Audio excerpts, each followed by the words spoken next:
This video will show you how to back up your personnel database using our DX Access Control software. Once we're in the software, you want to select Basic Config,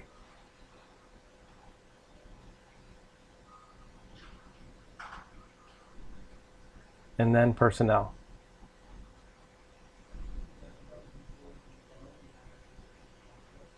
Now select Export to Excel. It'll now ask you where you want to save the file.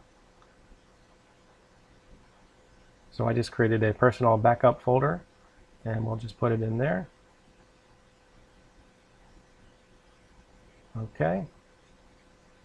And now I'll delete what's in here and then upload that backup.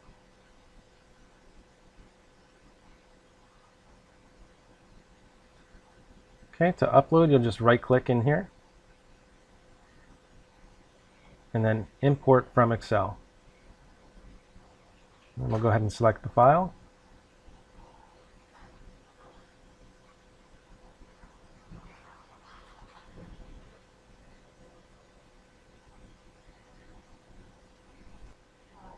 And now our personnel database has been imported to our DX Access Control software. Thank you for watching.